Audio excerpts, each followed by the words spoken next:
سلام، من مکس هستم. به کانالم خوش اومدید. و در این کانال میخواهم که تو بدونی چطور میتونم فارسی یاد بگیرم. من یک مرد هلندی هستم. من یک مرد نرمال هلندی هستم و در روتردام زندگی میکنم و من نمیدونم چرا فارسی میخواهم یاد بگیرم، اما میخوام یاد بگیرم. خیلی خیلی خوبه، عالی میخوام یاد بگیرم و این سال خیلی خوب برای من، چون زبان نرمال معمولا زمان دارم، اما الان سخت برای من، خیلی آرام نیست و الان خیلی چیزها میکنم. مثلا الان من یک کتاب می نویسم، یک کتاب برای دانشجویی هلند. می خواهم برای دانشجوام، من معلم هلندی هستم و می خواهم برای دانشجوام کمک کنم. این دلیل که من یک کتاب، 3 کتاب ها می نویسم با این که خیلی زبان الان برای درس خوندن ندارم الان این اما در یک ماه آینده و 2 ماه آینده من خیلی زبان داشتم، نه خیلی زبان دارم و الان این سال و 1 سال پیش همه من 3 ساعت 5 ساعت ها درس خوندم، همین totally. و خیلی احساس خیلی خوب برای به فارسی دارم، اما الان خیلی سخت برای من و تکست ها ایرانی جالبی نمیفهمم. مثلا یک تکست برای تاریخ، یک تکست در مورد تاریخ نمیتونم بفهمم. و فیلسوفی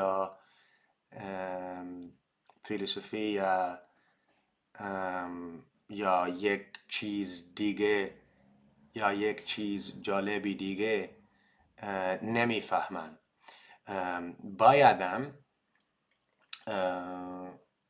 بایدم تکست ها فارسی خیلی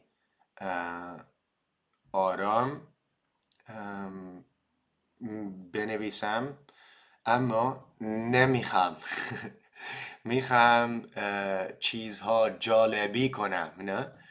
مثلا با توتور من در ایتاکی، نام او عرفان هست و یک توتور، یک معلم خیلی خوب است، اما به او نمیتونم در مورد چیزها جالبی صحبت کنم و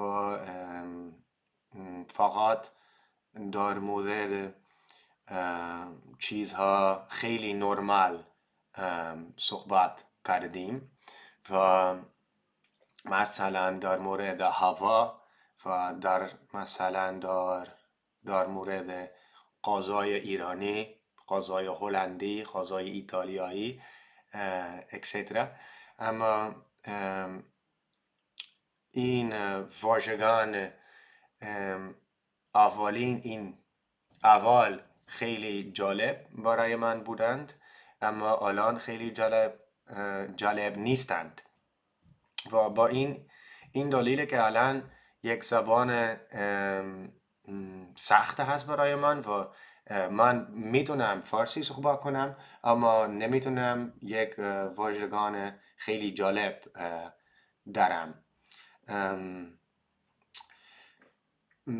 اما my plan نمیخواهم این کتاب استفاده کنم الان و این کتاب برای beginners هست و من الان یک beginner نیستم، اما میخوام در لینک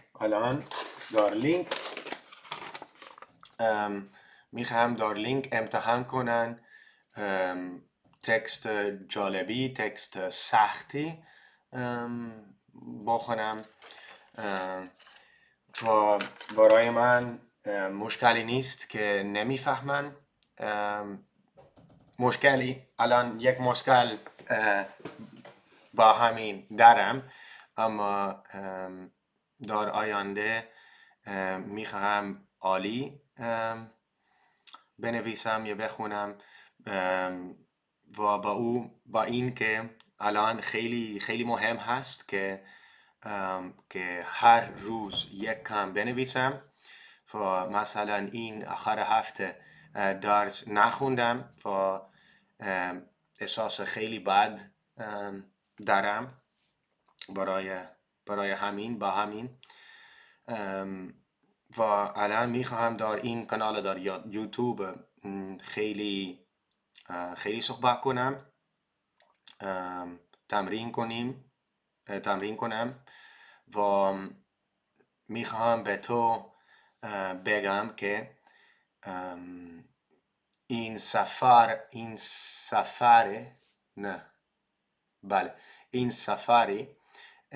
برای من خیلی سخت است. این سفری فارسی خیلی سخت هست، اما و هم خیلی بلند هست. نه اول فکر کردم که من میتونستم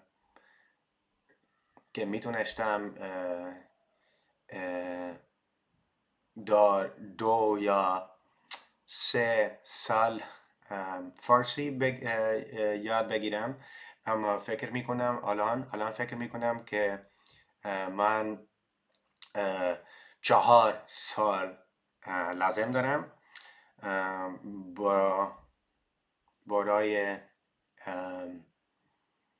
برای اومده برای یک لول خوب دارم. و من الان میتونم به مردها فارسی صحبت کنم. مثلا این آخر هفته پیش میتونستم با یک دختر ایرانی حرف زدم. خیلی خوب بود. خیلی یک واژگان خسته کننده نبود. اولین بار که میتونستم در مورد چیزها جالبی صحبت کردم. خیلی سخت چیزها خیلی سخت نبودند، اما میتونستم در مورد کلتور هلندی صحبت کردم. میتونستم در مورد آبجو هلندی صحبت کردم با این دختر و خیلی جالب بود،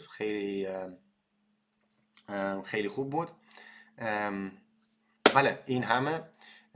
فکر میکنم که الان خیلی خوب حرف نمیزنم، اما در آینده من عالی صحبت کنم. تشکر و با خداحافظ.